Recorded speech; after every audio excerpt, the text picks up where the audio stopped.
Top chrono, c'est parti mesdames et messieurs, cette randonnée hebdomadaire inspirée par le réseau des femmes leaders pour le développement tient encore son rendez-vous justement aujourd'hui. Permettez en tout cas cette tautologie ici ce matin. Nous allons encore parler femmes, parler de la santé de la femme et des filles. Aujourd'hui, répondre aux défis de santé unique, la thématique à développer ici aujourd'hui. Mon invité en studio répond au nom de Fernande Dorreto Atanidje, épouse Yaya, c'est bien ça je dis, hein? Oui, c'est bien. Voilà, donc c'est elle responsable famille Special Olympics Bénin.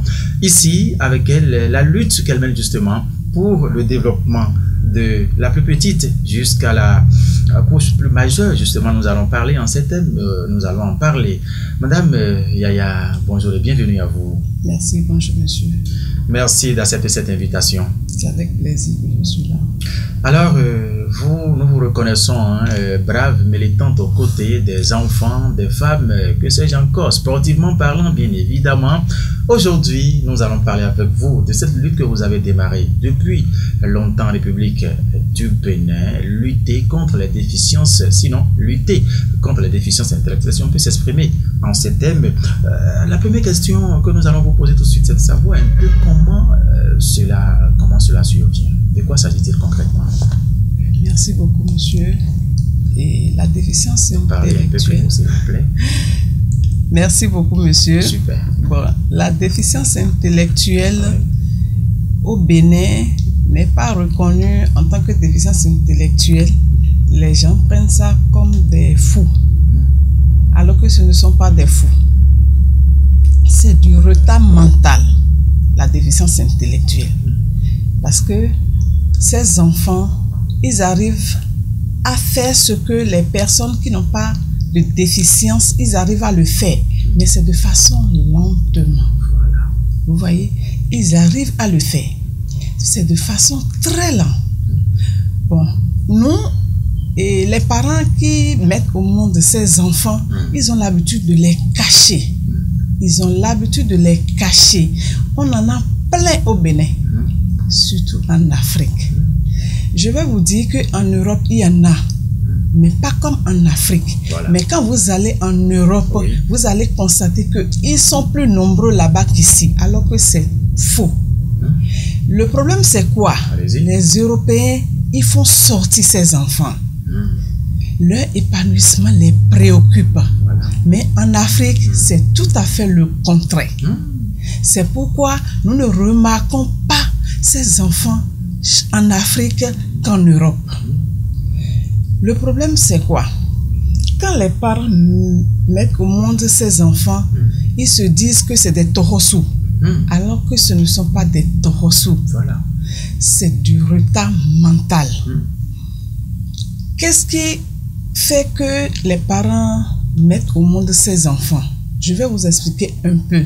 Nous avons nos médecins qui nous expliquent mieux, voilà, mais moi-même, je vais faire l'effort de vous l'expliquer. Allez-y, allez-y. Je vous dis, la femme qui tombe enceinte doit aller régulièrement à ses consultations prénatales. Quand une femme est enceinte et elle ne va pas aux consultations prénatales régulièrement, on peut avoir de ces genres de problèmes. Une femme qui est enceinte, qui a un problème de tension, ça agit directement sur son enfant. Une femme qui prend de l'alcool, ça agit directement sur son enfant. Une femme qui prend la drogue, ça agit directement sur son enfant.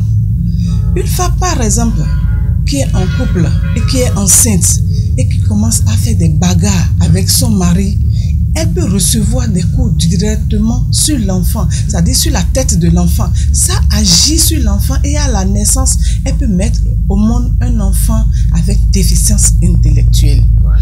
Une femme qui a au moment de l'accouchement, a un accouchement difficile. Au moment où elle accouche l'enfant, on peut avoir un enfant avec déficience intellectuelle.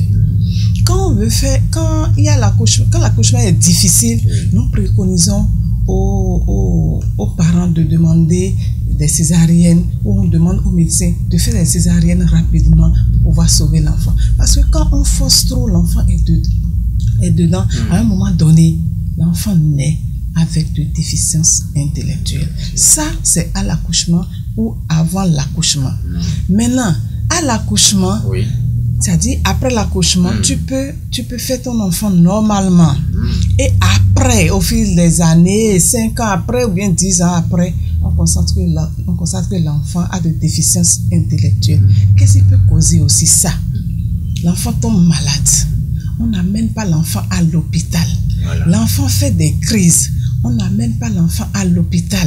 On reste à la maison, on cherche des feuilles, ou bien on va chercher des quinines, ou bien quinimas, ou bien paracétamol. On dit non, qu'à quelques heures maintenant, il va se retrouver. Alors que c'est faux. Les enfants basculent rapidement et le cerveau prend un coup et on parle de déficience intellectuelle.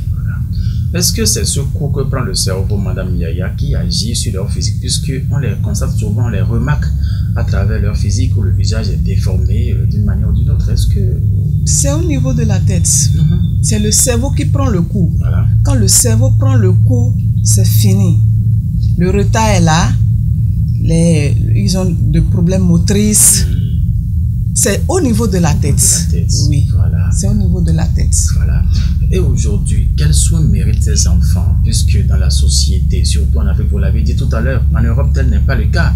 Mais ici, en Afrique, on les cache dans les maisons. Vous l'avez dit aussi, c'est comme si c'était des divinités Torosso qu'il faut cacher, qu'il faut commencer par venir d'une manière ou d'une autre et tout. Ce qui fait que le cas s'enquiquine de jour en jour. Quels soins méritent ces enfants afin qu'une meilleure insertion dans la société, une meilleure collaboration dans la société puisse être une option envisageable, Madame Yaya? Je vous dis que ces enfants n'ont pas demandé à naître. On les a mis au monde comme tout autre enfant. Voilà. Et ils méritent même plus de soins que les enfants que nous appelons normaux. D'abord, on a dit que la déficience, c'est un retard. Déjà que c'est un retard, ça veut dire qu'ils ont besoin plus d'attention. Un enfant qui a de déficience intellectuelle doit être traité comme un enfant qui n'a pas de déficience intellectuelle. Voilà. Nous disons souvent que quand on met au monde un enfant, il lui faut l'éducation, il lui faut les soins médicaux, tout ça là. L'enfant qui a de déficience intellectuelle mérite tout ça, même plus. Pourquoi? Parce que nous avons fait l'expérience dans Special Olympics que l'enfant qui naît avec déficience intellectuelle ou qui, après sa naissance, a eu ce problème, peut devenir un enfant normal. Ah bon? Bien sûr. Vous en avez eu? Beaucoup. Ah bon, hein? Bien sûr. Le problème, c'est quoi? Quand vous constatez que votre enfant a un problème de déficience intellectuelle, ne le cachez pas. Faites-le sortir. Faites-lui faire les exercices que vous avez l'habitude de faire aux enfants que vous appelez normaux. C'est vrai, ça prend du temps. C'est la patience. C'est l'amour. Ils aiment ça.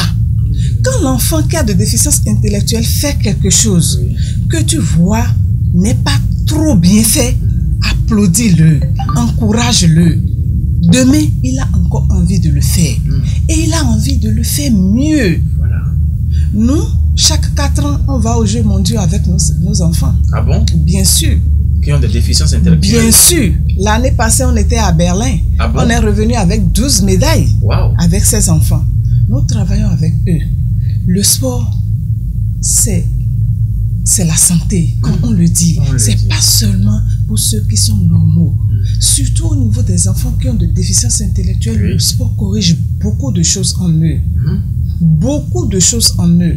Un enfant de 5 ans qui a de déficience intellectuelle, qui commence tôt le sport, à 15 ans, vous allez le méconnaître. Ah bon, hein? Bien sûr.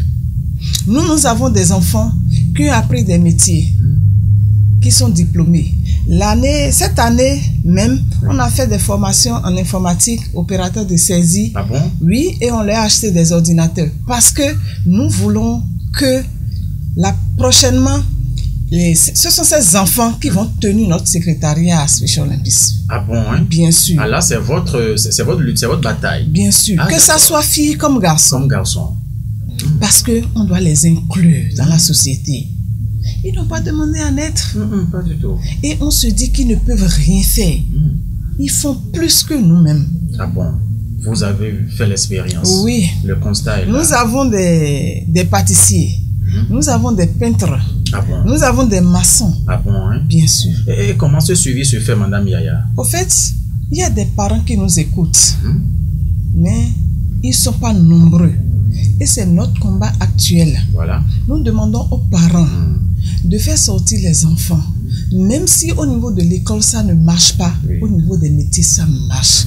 C'est vrai que ça prend du temps. Parce qu'un enfant qui a de déficience intellectuelle, il peut faire 2 ans, 3 ans dans une même classe.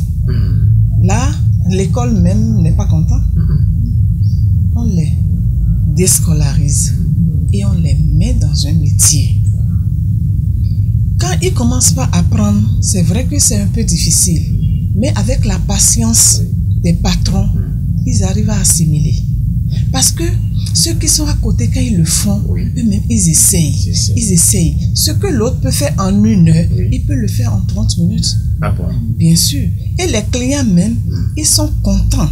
Déjà que c'est un enfant qui a un peu de problème, qui arrive à faire ça, même en 1 heure, ils acceptent de travailler avec eux. Vous voyez? Donc, ce ne sont pas des enfants qu'on doit laisser à la maison pour dire que c'est des enfants qui ne peuvent rien faire. On a des filles qui se sont mariées. Ah bon, hein? Bien sûr.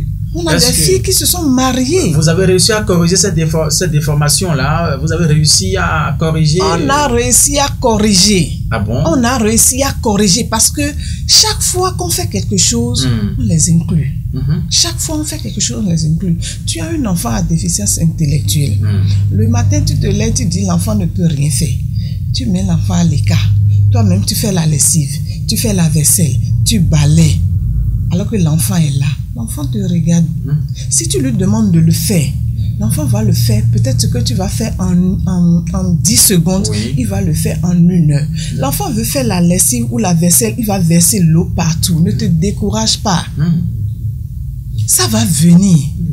Au fur et à mesure, il le fait. Aujourd'hui, il le fait, tu dis, ah, ma chérie, regarde comment tu as versé l'eau. Tu as vu tout à l'heure, moi j'ai fait, hein, j'ai lavé les habits tout à l'heure. Il n'y avait pas beaucoup d'eau. Prochainement, toi aussi tu vas essayer de le faire. Et tu vas faire, il n'y aura pas beaucoup d'eau par terre.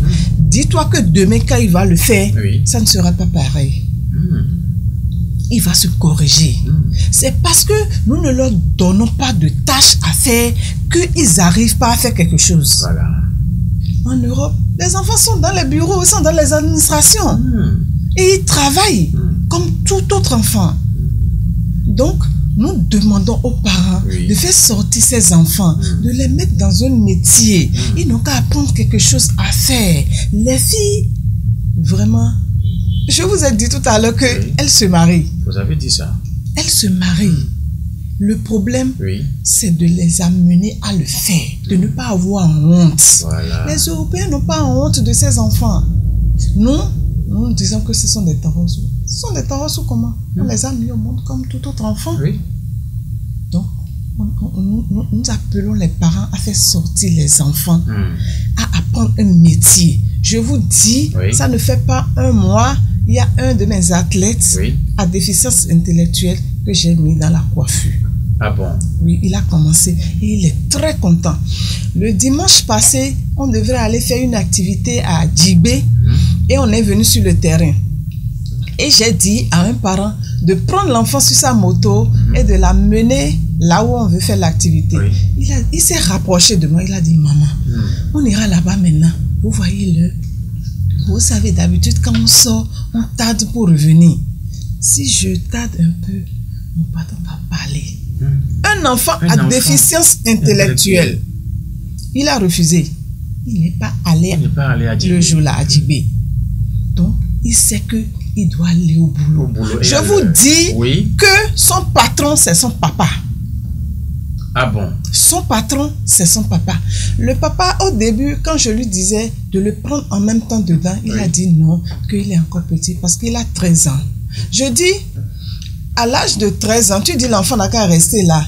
Le 2 ans encore, que ça va faire 15 ans. Il aura 15 ans avant de commencer. Les 2 ans qu'il va faire à la maison, il sera en train de faire quoi? Alors que, même s'il commence maintenant, au cours des 2 ans, Même si c'est tenue ciseaux ou bien c'est tenue paye, il saura faire. Il saura faire. Il saura le faire vraiment. Ah oui. Et Special Olympics Bénin, c'est un centre où vous recevez, vous accueillez ces enfants, ou bien comment vous travaillez avec ces enfants? C'est une association sportive. Et voilà, c'est une association sportive et nous implantons nos programmes dans les communes. Et bon, les bonnes volontés nous aident.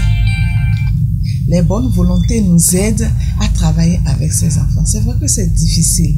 C'est une question d'amour, voilà. Une question de volonté, une question de sacrifice. Si vous n'avez pas l'amour du prochain ou l'amour de l'enfant, vous ne pouvez pas le faire.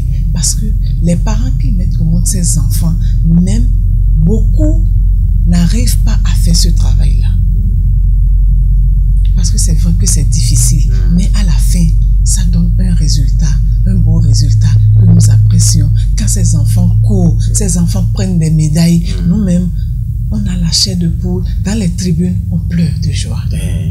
Et comment, Madame Yaya, comment pensez-vous sinon, comment réussissez-vous à travers le sport à corriger ce défaut au niveau des enfants? C'est ça, je vous disais tout à l'heure, que le sport corrige beaucoup de choses. Vous voyez, et même les médecins, quand vous tombez malade maintenant, on va vous prescrire les médicaments, mais en bas de l'ordonnance, on vous met faites du sport. Le sport, c'est devenu complément alimentaire. Si le sport était un médicament vendu dans les pharmacies, ça serait le médicament le plus vendu dans les pharmacies. Beaucoup ne comprennent pas encore. Nous luttons toujours. Le gouvernement aussi a mis sa main dedans et demande à tout le monde de faire le sport. Le sport, d'abord, quand tu es stressé, tu vas au sport, tu es déstressé. Quand tu es mécontent, tu vas au sport, tu es free. Quand tu as l'insomnie, tu fais 30 minutes de marche, tu reviens chez toi, tu te laves, tu manges, tu es à l'aise. Donc le sport, ça travaille dans le cerveau. Et le problème de ces enfants, c'est au niveau du cerveau. C'est pourquoi nous avons pris le sport comme le remède de ces enfants. Et ça corrige beaucoup de choses. Depuis que nous, on a commencé, on a de très bons résultats. Voilà. Madame Yaya, merci pour cet effort que vous fournissez au niveau de Special Olympics Bénin pour le mieux-être de ces enfants, au niveau ces enfants, en tout cas, sur l'ensemble du territoire national, au-delà justement de nos frontières, puisque vous voyagez avec eux, vous avez dit. Alors, nous allons aborder un pan peut-être un peu plus particulier de la chose, puisque nous rencontrons que dans le rang de ces enfants, il y a des filles qui sont appelées à être des femmes. Demain, vous avez dit dans vos propos tout à l'heure que vous en avez eu, qui sont allés jusqu'au mariage. Voilà. Le réseau des femmes leaders pour le développement, c'est là le combat de RFLDC, de travail pour l'épanouissement de la femme sur tous les plans. Quand on revient un peu à ce sujet dont nous parlons aujourd'hui, qu'est-ce qu'il faut véritablement faire? Comment faut-il véritablement faire pour que filles à déficience intellectuelle d'aujourd'hui puissent devenir femmes normales, voilà, demain, femmes au foyer, mères de famille, afin d'apporter en tout cas un conseil, je ne sais pas, en tout cas un RFLD qui continue sa marche pour l'épanouissement de la femme? Merci, monsieur. Je demande à tous les parents que les femmes sont maintenant des responsables. Nous sommes des responsables de société. Nous ne voulons plus confier toutes les tâches aux hommes. Nous voulons prendre la tête des choses. Et ces enfants doivent rester parmi les personnes que nous appelons personnes normales. Ces enfants n'ont pas demandé à naître. Non. Un parent qui met au monde une fille à déficience intellectuelle ou après la naissance, l'enfant est devenu déficience intellectuelle, doit savoir que cet enfant doit rentrer dans la société, doit travailler comme tout le monde. Ces parents ne doivent pas cacher ces enfants, ces filles-là. Dès le bas âge, nous, dans Special Olympics, nous assistons les parents. Dans Special Olympics, nous avons l'habitude d'assister les parents. une fille qui naît avec déficience intellectuelle ou au cours de son développement devient personne à déficience intellectuelle, nous demandons souvent aux parents de faire, c'est-à-dire de les aider le plus souvent. On fait quoi? Nous-mêmes, on se déplace vers les parents parce que c'est souvent difficile pour les parents d'aider ces enfants. Nous demandons aux parents, quand l'enfant, la fille, commence à retrouver, c'est-à-dire même si elle ne retrouve pas encore ses couches, d'abord, on demande aux parents de faire aux filles tout ce qu'une fille peut faire à la maison. Ne dis pas que ma fille ne peut pas faire la lessive. Ne dis pas que ma fille ne peut pas faire la vaisselle. Ne dis pas que ma fille ne peut pas balayer. C'est vrai qu'au niveau de l'école, c'est un peu difficile. C'est pourquoi on les déscolarise. Il y a d'autres qui vont à l'école, parce qu'on en a eu qui est allé au bac et qui a réussi. On n'a pas eu de filles, mais on a eu de garçons. C'est vrai que ça a pris du temps, mais il a eu le bac. Maintenant, comme la déficience, tu vas rester dans une classe pendant longtemps, c'est pas trop bien, on leur demande d'apprendre un métier. Déjà à la maison, quand vous les amenez à faire tout ce qu'on fait à la maison, quand elles commencent par apprendre un métier, elles assimilent plus facilement. Mais si vous n'avez pas l'habitude de lui dire de faire quelque chose à la maison, quand elle veut apprendre un métier, c'est difficile pour eux. Donc, le travail commence dès la maison. La fille doit savoir préparer. La fille doit savoir faire la lessive. La fille doit savoir faire la vaisselle. Elle peut verser l'eau partout. Elle peut gâter ton balai. C'est pas un problème. C'est le résultat que nous voulons. Ça prend du temps, mais ça donne. Donc, dès que la fille commence par faire tout ça là à la maison, quand elle va commencer par apprendre le métier, ça vient facilement. Nous avons des coiffeuses patronnes. Oui, qui ont de déficience intellectuelle.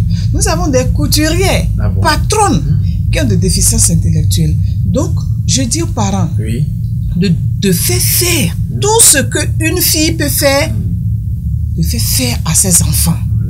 Quand la fille commence par retrouver ses couches, ne dis pas que c'est moi, la maman, qui va chaque fois l'aider à mettre ses couches. Je lui fais ça aujourd'hui. Demain, je reste debout. Ça y est, place ça, je vais voir. Elle va le faire mal aujourd'hui, mais dans 5 jours, elle ne va pas faire mal. Dans 5 jours, elle ne va pas faire mal. Dès qu'elle commence par grandir, on commence par discuter avec elle. Celui qui est venu ici tout à l'heure, c'est ton mari. Elle va sourire. Elle va sourire. Dès que le monsieur revient, ma chérie, on commence par la mettre dans le bain. Pour qu'elle puisse comprendre ce que c'est que le mariage. La maman discute avec sa fille. Moi, j'étais mis au monde. Toi aussi, tu vas mettre un enfant au monde un jour. Tu discutes avec ta fille. Tu sais ce que tu trouves comme règle. Tu sais ce que ça veut dire. Tu lui expliques. Quand tu ne retrouves pas tes règles, c'est ci, c'est ça. On lui explique tout. Sans tabou. Nous, sans tabou. Nous, quand on est au terrain, on travaille, on finit de faire le sport, on leur dit tout ça. On leur explique tout ça. Ils se marient entre eux. Et ils se marient avec des personnes que nous appelons normales. Vous voyez?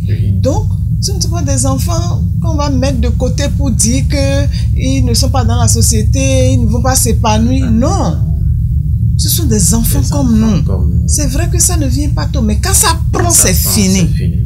Si on te dit que c'est un enfant qui a développé la déficience intellectuelle, tu vas dire non. Donc, nous implorons les parents à faire sortir les enfants pour que les enfants puissent s'épanouir.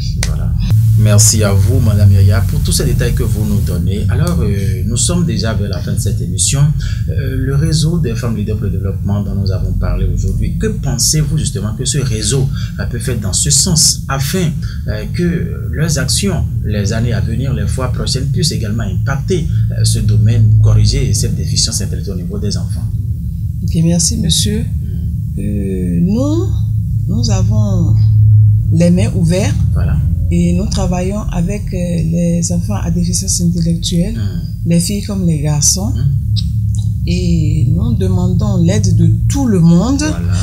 Nous demandons aussi l'aide du réseau des femmes leaders pour le développement.